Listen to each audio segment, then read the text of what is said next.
So good evening, everybody. We are at 5 p.m. on the East Coast. I am outside of Philadelphia at the beautiful Jersey Shore, and I have some colleagues with me, somebody who's in Chicago and loving that city. Just recently have been there for the National Black Nurses Convention. And then a great colleague and very long time friend, I'd say even more than a colleague. Mickey Mullen's with us today, and Mickey is in Philadelphia, soon to move in the suburbs, one of those suburb people soon. So thank you for joining us. At GO4, we are looking to really talk about what I believe, and I can just introduce myself. My name is Kim Delaney. I'm a nurse first, as I always introduce myself as, and my career has spanned about 36 years. I have a background in pediatric nursing, where I started at a bedside nurse and kind of grew my career within the confines of the Children's Hospital of Philadelphia for all 36 years. I was very, very, very lucky and surrounded by amazing people who put some trust in me.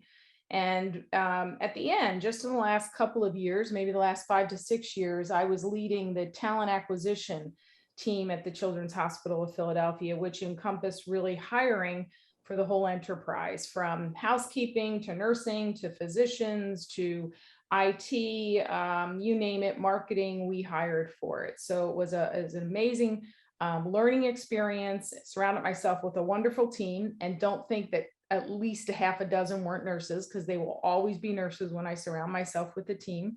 And so in the last year, I retired from that position, and I've joined GO4 as a nurse advisor. And it's been a wonderful opportunity for me to take my experience and knowledge and start to transfer it and share it to different audiences.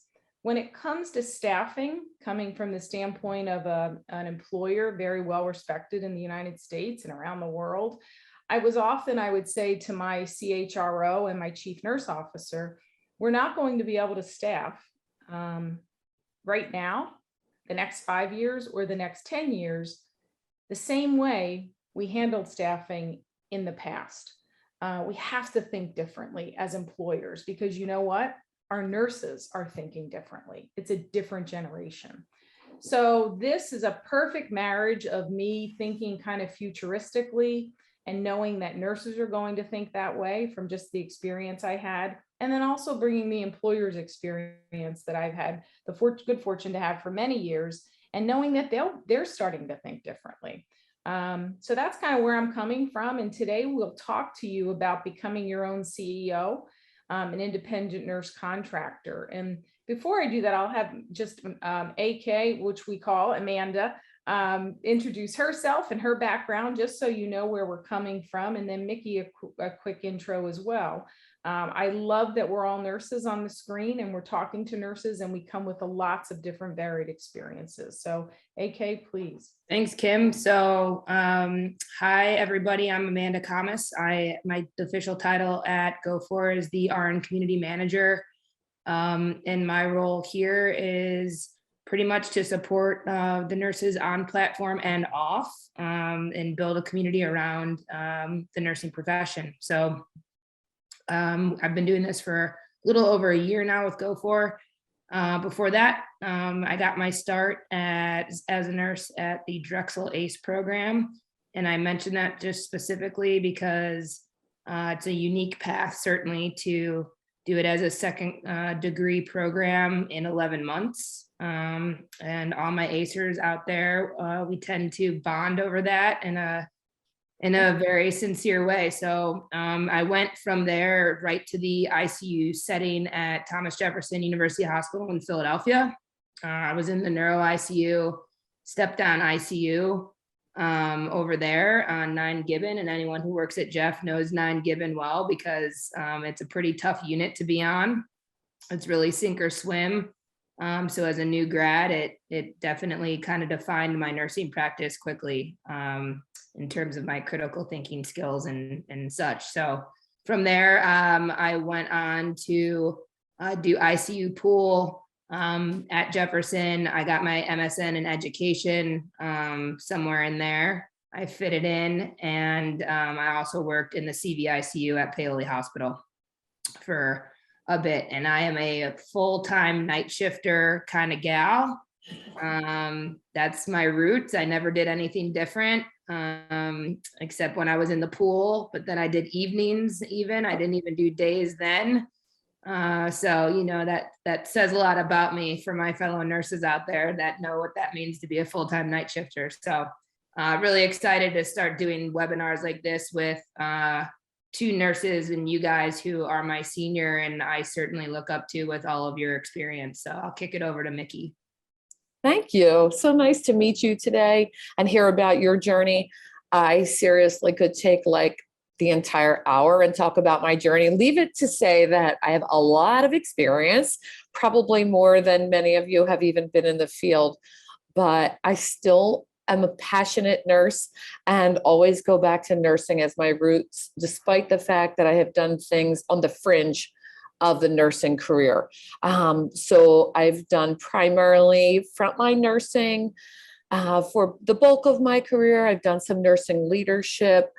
I've done some nursing marketing, nurse recruitment, retention work, HR specifically outside of the nursing department. For the last couple of years of my career, I worked for many years at Fox Chase Cancer Center, which is a small but well-known cancer center here in the Philadelphia area, and also worked at the Children's Hospital of Philadelphia, which was a huge privilege and an opportunity that I'll get into if I have the opportunity when I speak a little bit later.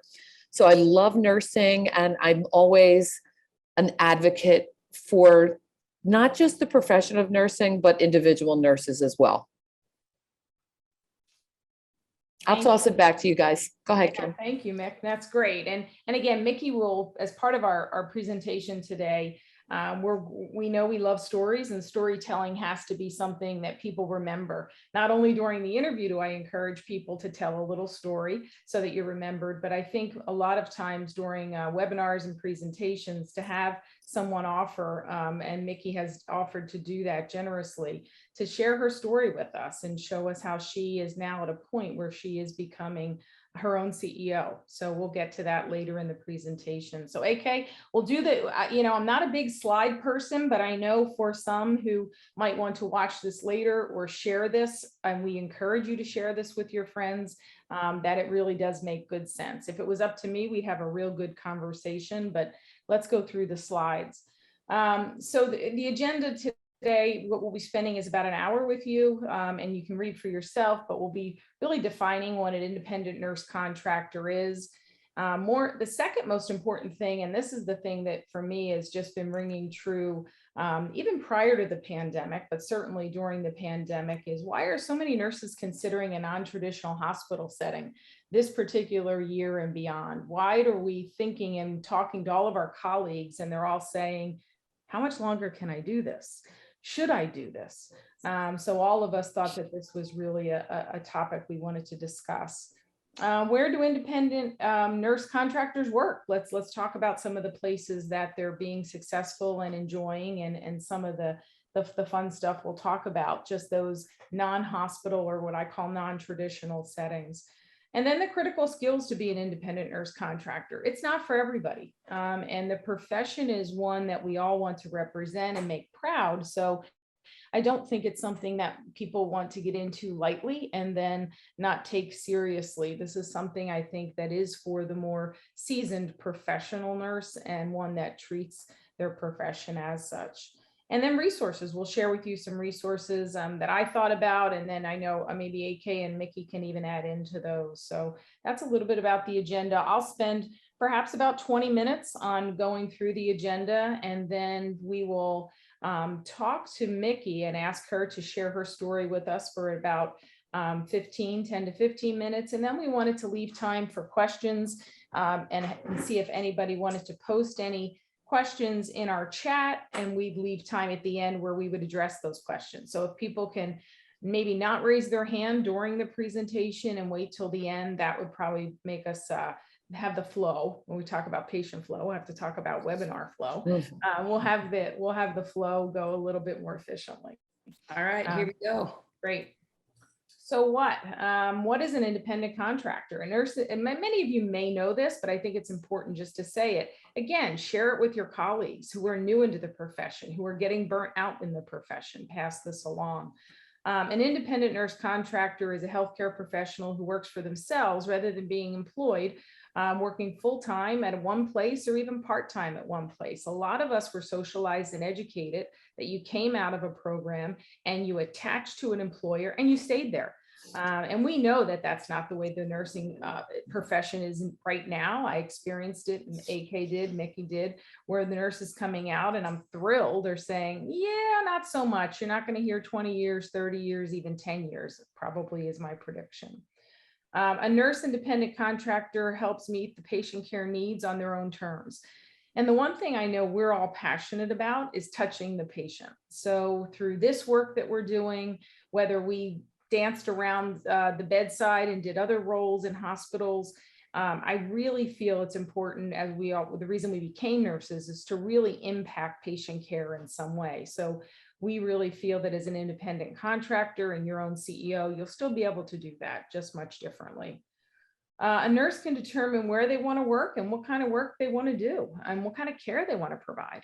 And that's not always the case, although many of us have worked in wonderful institutions that allowed us to feel safe on our drive home or our commute home. But there were doubts in our minds, every one of us some days, that, wow, did I do that? Why nurses are considering leaving the profession. And we know this, you've heard it, we've heard it. A study conducted just recently in March by the Hospital IQ, which I know is Amanda's wheelhouse, is more that informatics kind of a nursing forum. 90% of nurses are considering leaving the profession this year or next. They're thinking about it. That doesn't mean they'll do it. A lot of them are the primary breadwinners for families, and it's a very hard decision to make when you're the nurse who you can depend on and have benefits, but many of them are thinking differently. The pandemic, as I mentioned, is not the only reason. It may have been the tipping point. It was for me to raise my hand and say, I'd like to exit left gracefully. It's time for me to think differently. And I know the pandemic did that to a lot of us. There are other reasons that are cited in the study. It's a poor environment for some people. Again, we've been lucky enough in our environments that we've worked in, but we all know those hospitals that we did rotations through, the ones that you hear your friends talk about that don't have resources aplenty and don't have the funding, that they're poor environments. It just doesn't feel good. The patient flow challenges, as we joked about, we know that it doesn't feel efficient, doesn't feel like you're sending the right person to the right floor at the right time. And why are they in the ED for 3 hours? And something that's wrong with those nurses up there that they can't take them out quicker. And then the staff to patient ratios and staffing issues in general are becoming more and more of an issue. Nurses are making a heck of a lot of money, which is, I love that. Just don't get me wrong. But I am thinking, and I've talked to many CNOs to say the hospitals won't continue to be able to afford to do this. They won't continue to be able to afford to pay. So things are going to have to maybe, staffing ratios are not as good as they would like them to be, just because of some of the financial constraints. So that's why people are leaving the profession. So we asked this, we went to the National Black Nurses Association and we put up this big sign, and you can't even imagine the hundreds of nurses that stopped by our booth in 3 days. And on the sign, it said, imagine being able to step away for a bathroom break without rushing. Although we said pee break, but I thought I'd be professional. Not shoveling your lunch down in 15 minutes, actually walking somewhere, sitting down. Maybe years past, I used to sit in the cafeteria and it was at least 30 minutes, but I don't think that exists anymore. Leaving work in time to join your friends for happy hour. AK and I tease each other, and a lot of people talked about that as we gave out little GO4 shot glasses at our booth. Just to say, you need to get out, you need to go have fun. We don't care what you put in the shot glass. It could be medicine or whatever you choose, but just to be able to have a predictable schedule and especially a time to end your day is becoming more and more important for all of us as we balance our work and our life. And then last but not least, set your own schedule. You know, what's the beauty of the profession is all of us went into it for flexibility. unfortunately, some of the positions that we learned the most from and most appreciative to have didn't really allow you to set your own schedule all the time. And a lot of those were in hospitals because it's based on hospital needs and patient care needs.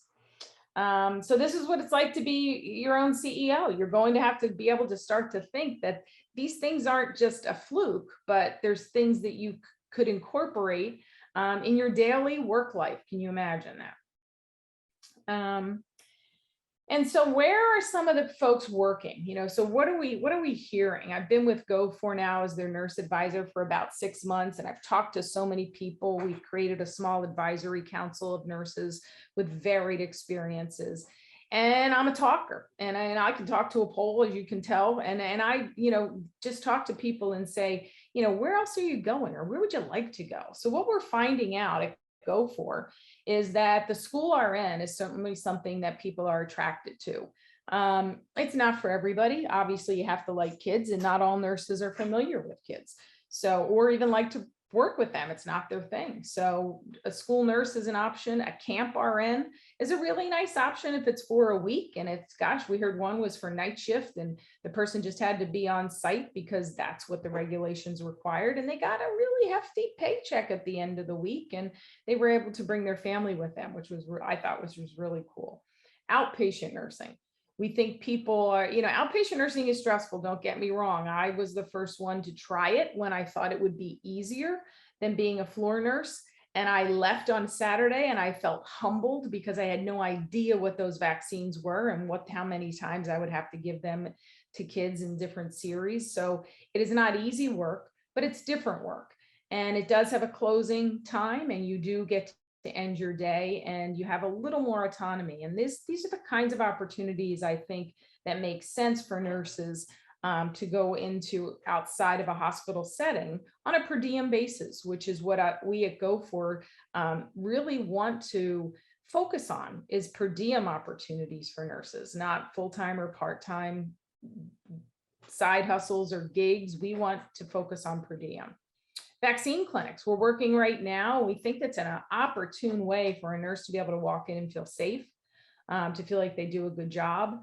And to most of us, all of us with different varied experiences can give an immunization, can give a vaccine. And we know that vaccines are not going to go away in our society. If anything, they're becoming more plentiful, and organizations are requiring their employees to get them. So it creates another opportunity. A community living, that service might be for adults or for children with intellectual or developmental disabilities. We're working with KenCrest, which is one of those area places in the Philadelphia, wonderful organization that allows nurses to go in and be able to care for adults, inpatient and outpatient settings.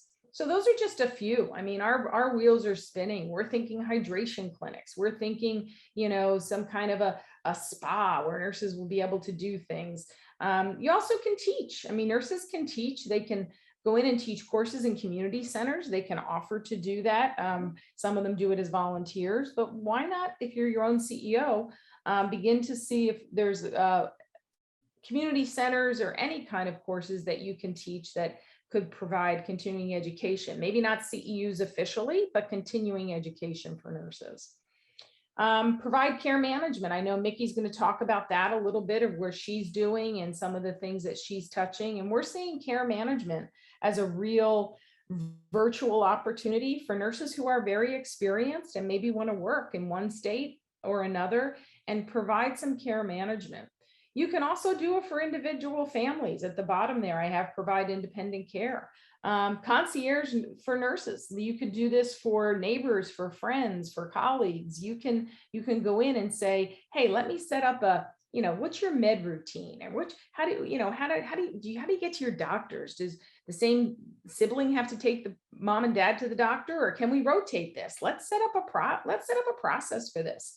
We're great project managers, and a lot of families with an aging population would pay a project manager like they would pay a babysitter or any caretaker for their dog. They're taking doggy daycare. They need some help with organizing this. If you're lucky, you have a nurse in your family. And if you're that person, people will come to you and they will ask all these questions. What do I do next?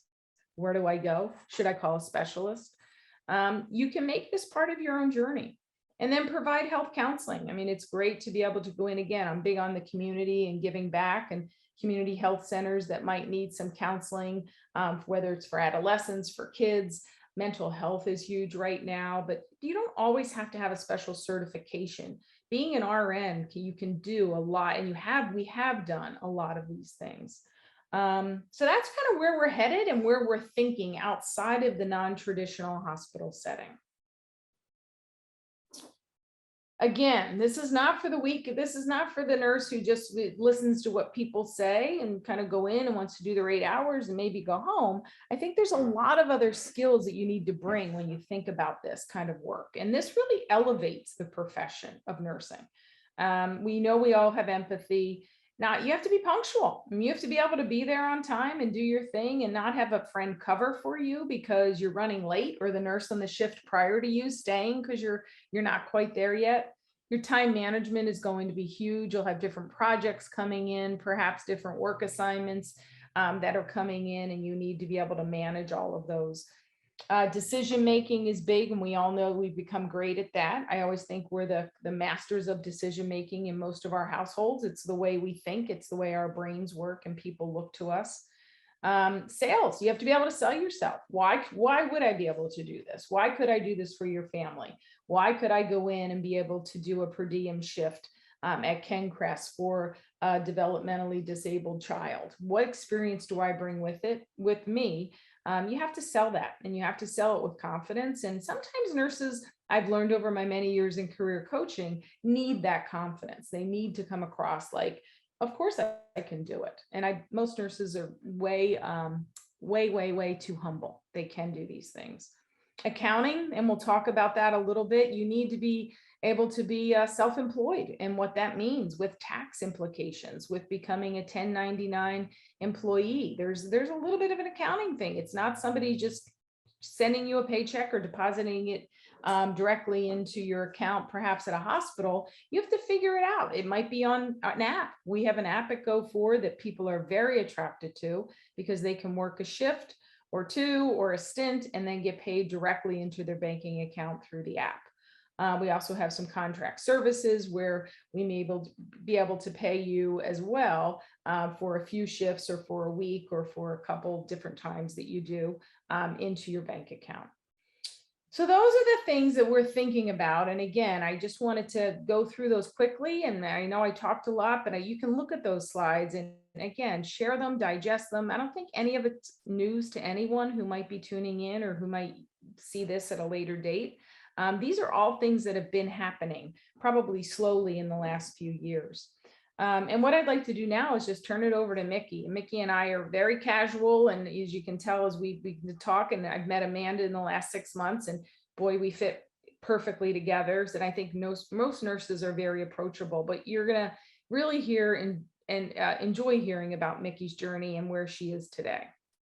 Mick? Yes. Thanks, Kim. You know, Kim, you made me really think when you were talking about nurses being humble. And I think I could go off on a whole tangent about that being a female-dominated profession and how nurses are humble and we're the most trusted profession. And I think I see this positive turn in the profession where we're starting to be like, yeah, okay, I can do this. I'm confident. I'm an accountable professional. I'm not just the humble servant anymore. And I really love to see that. And I've spoken to groups of student nurses, professional nurses, even high school students about what the nursing profession can open up for you individually, never knowing as a little girl who wanted to be a nurse or a high school girl or even a nursing student, what I would do.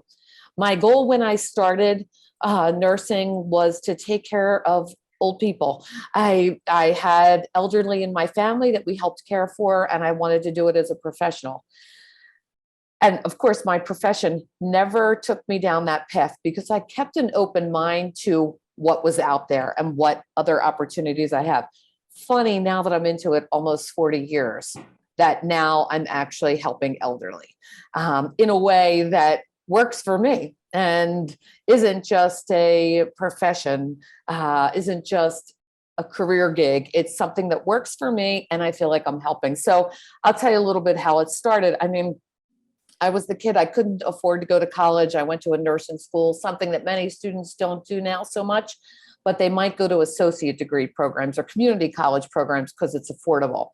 And then you go work for somebody and get your bachelor's degree paid for you, and maybe even your master's degree, and let those opportunities open up. So I worked at the hospital where I went to school and had incredible mentors and people who taught me things. And they weren't just teaching me the skills, right? So yes, they were teaching you how to do the catheterization. Yes, they were teaching you the care of certain kind of post-op trach patients who we might not see in other settings. They taught you that, but they taught you their confidence and their personal skills. I think that's something that we need to promote in lots of the younger nurses. Some come in completely confident, may I even say cocky about their skills when they're not even there yet. But I would say more the majority come in not as confident about their skills. Your skills are transferable, but your personal traits are the ones where you need to build. We can teach you any skill, and any experienced clinical nurse will tell you that. And a lot of those are in the hospital. But I'm still learning as a older, God, I hate to say it, older nurse. I'm still learning skills that are different.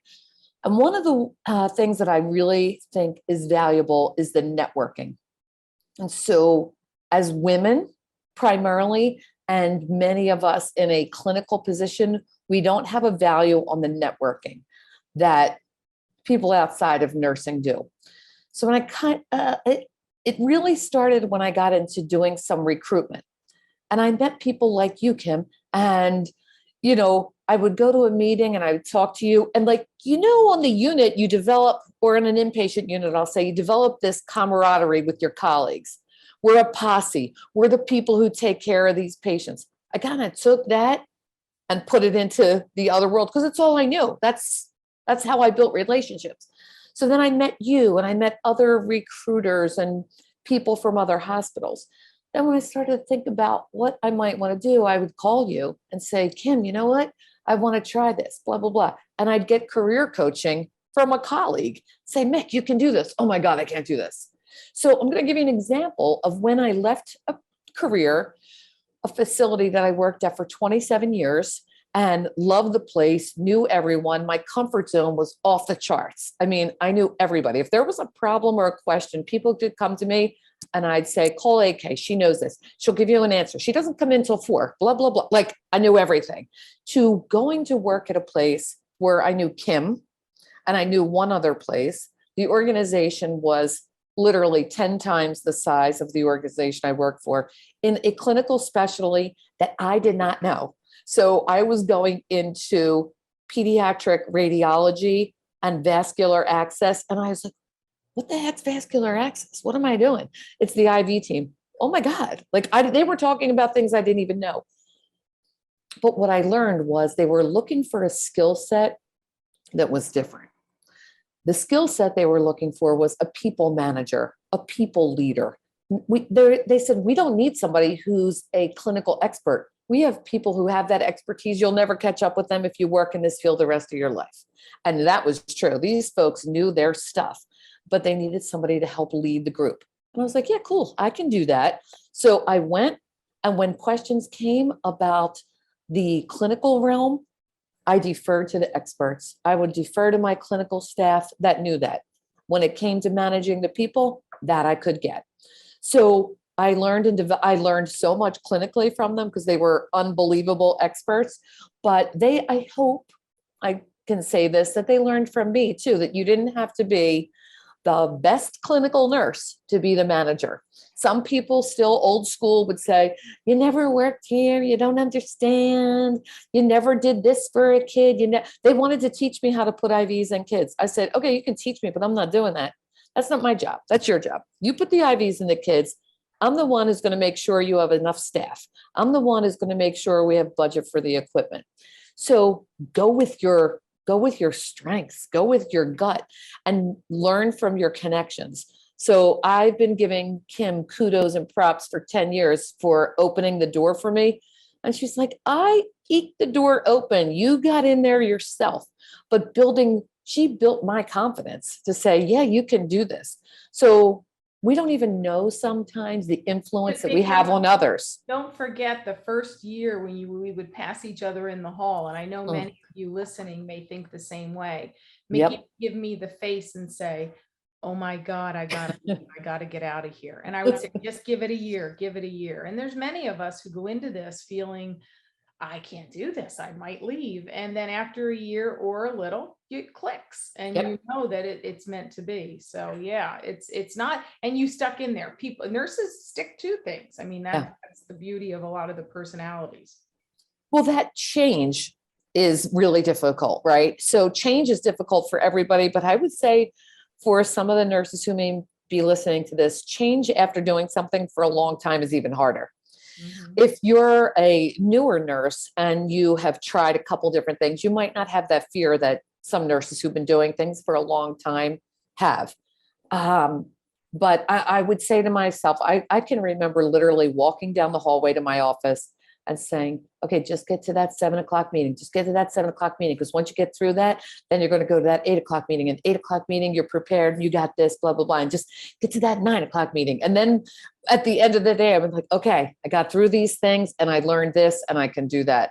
And staff told me later, you never look, like when I left, they're like, you never looked scared or nervous the whole time you were there. I'm like, oh my God, I was dying inside. I was dying. But I learned so much that it built my confidence up that now I feel like literally I could do almost anything. So when I exited, which was a difficult thing, but also when we spoke about COVID earlier and what COVID's done to people, I will just share personally, I was going through COVID. We were going through an organizational restructuring that for nursing, for a bedside nurse may not feel like something, but for a nurse in leadership is huge. And then I was also caring for my mom who had dementia and lived with me. So were there three things going on and I literally felt like I was losing my mind. And I was like, is this me or is this like a lot? Because I really feel like I can handle anything.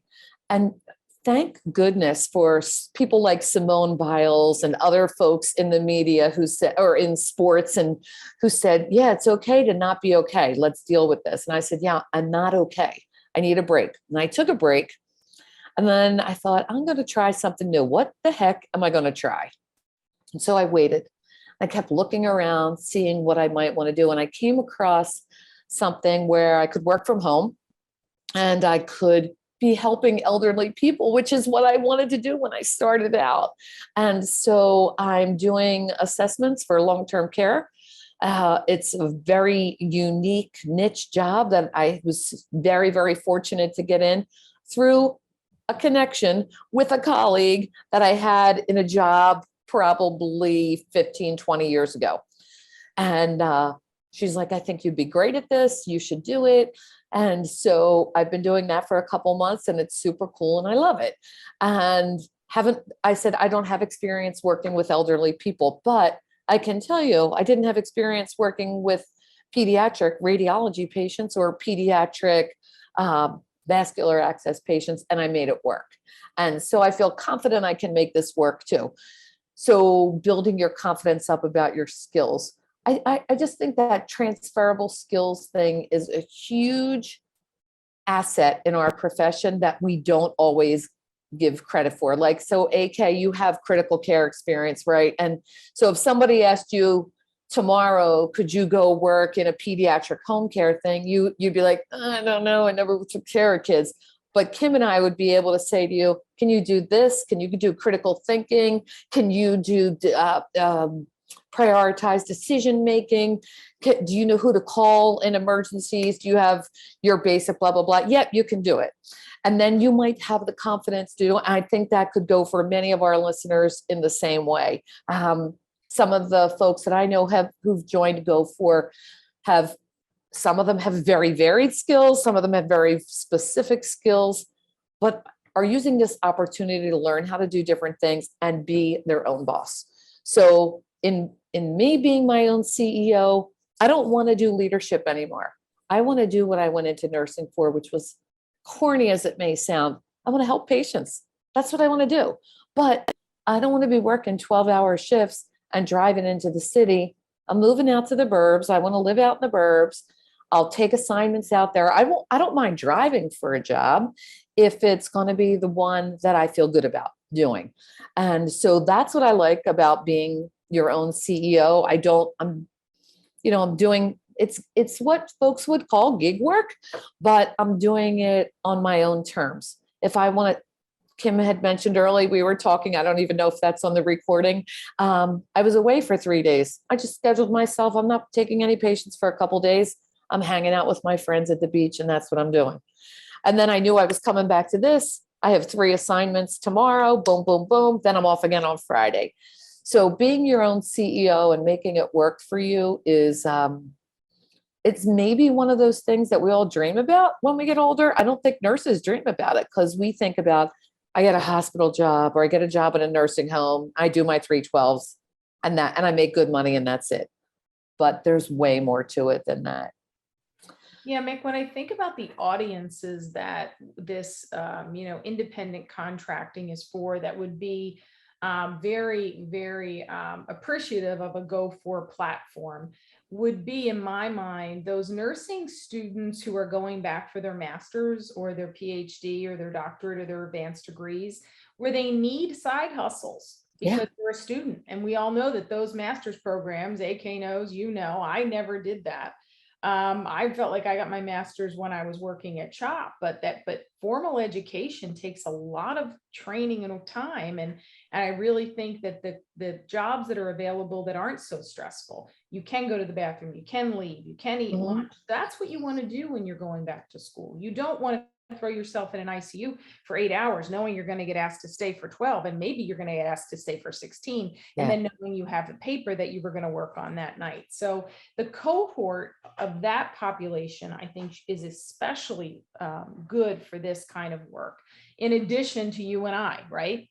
Left our careers in our 50s because that was enough. COVID and a lot of life circumstances said, should we be doing this? There's got to be other things, and there is other things. So I think we can look at several different kinds of cohorts of nurses. Is this for everybody? No.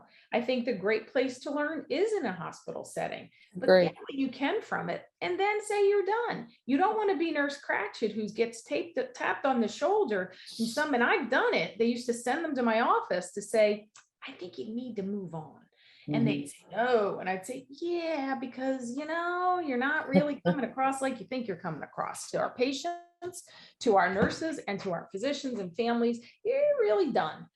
You don't want to be that nurse. So it's good to start to create your own destiny. And these GO4 healthcare and having a platform and a community. Andy Hayes, our CEO, reminds me all the time. He's really, really intrigued about not just having nurses employers post their jobs and nurses be able to apply and take a shift or two, but really more wants to create a community. That's the reason for these kinds of webinars we'll continue to do throughout the year and more to come. So the community of nurses, we can lean on each other in this community, and networking, as Mickey said, is really the way it goes.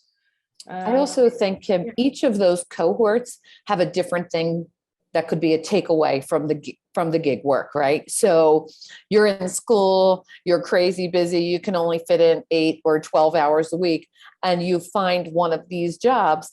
If it's not a high pressure job, you might feel like you have a little more you can give to it when you're not just like strung out doing it, just like nonstop. And then you learn something and take it away, and it enhances your education. Yes, no, absolutely. And the connections that they make with these opportunities. Who knows? Absolutely. Future employer. And I think we're done with Mick. You're done with your journey. I love hearing about it. I knew it well, but I know many people this rings true with. They might have mentors that are us. They might be us themselves. But I think it really is admirable to make the changes and dive into them. And we're good at crisis. That's what we do. Crisis management is, and so we tend to crisis manage ourselves when we change our careers. It's a scary thing. Yeah, I'm done. I could go on and on, but I think we all have a journey to share.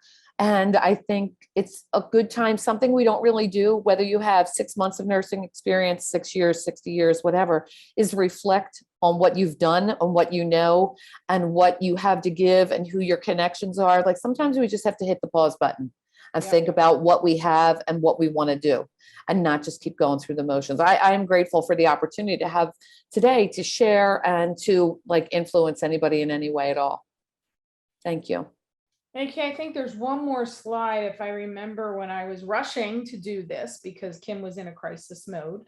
Yeah, so our resources. So I really want you to know, whoever watches this or is listening, that the Go4 nursing team, myself, Amanda, AK, Maureen, but we call Mickey. You can tell we're big on nicknames here. I think I turned out to be KD maybe last month, but we're all here to be really available to anyone who's listening. And I don't mean that lightly. I mean that you should take advantage of those kinds of opportunities when someone offers you the 5-minute chat or an email that you could send, and we could just maybe put you in the right direction or recommend something to you. You can look at our website is www.go4.io. Again, it's a community and a platform, and it really is about a resource that can help you in more than just getting side hustles or gig jobs or per diem. But you know that per diem jobs are in this place, and that's kind of cool. I don't know of any other organization like Go4 who's putting per diem jobs only in one place. And we're hoping that we're kind of the forefront of that. There may be others to follow, but I think we're leading that. And then your professional network. One of the ones that I know I had got, someone spoke to me. It was a male nurse, of course. It said to me, Kim, you need to get into the National Nurses and Business Association, because you have kind of an entrepreneurial. You're kind of not the typical wired tight A nurse. You have a little bit of this in you. And I have read articles and I've learned. I haven't joined the professional organization, but I think this may be the time in my life to do that. So I would tell you to go on there and take a look at that.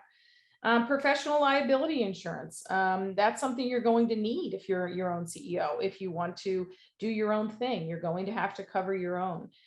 We've spoken with the NSO, which is the Nursing Service Organization. Many of you probably heard about them in your education journey. They're going to be looking to connect right to the Go4 platform so that you can click on it and sign up for your personal liability insurance per year. I think you're talking maybe about $150 max to do that. And again, if you're going to get into this work, it's very much worth the investment. Mercer also offers that. And AK has become an expert and a good resource for our nursing community who have questions. And then think about, the benefits of being a 1099 RN contractor. There are benefits, and we'd like to maybe in the future do another webinar like this. I think AK could teach Mickey and I something when we hear about, she always says, gosh, there's so many things. And I'm thinking, well, I'm busy. What are the things? Like, I need to know. So it would be nice to have them spelled out and shared. Again, we came from a different background. It wasn't part of how we were socialized. So I'm thrilled that AK is educated and socialized herself to this, because it's wonderful to have somebody on our team who can be a subject matter expert in learning about that 1099 contracting. I'm writing a blog about it right now, Kim. So that will be going up on our website soon. So Awesome. yes, Awesome. And I have to read that. So that's good.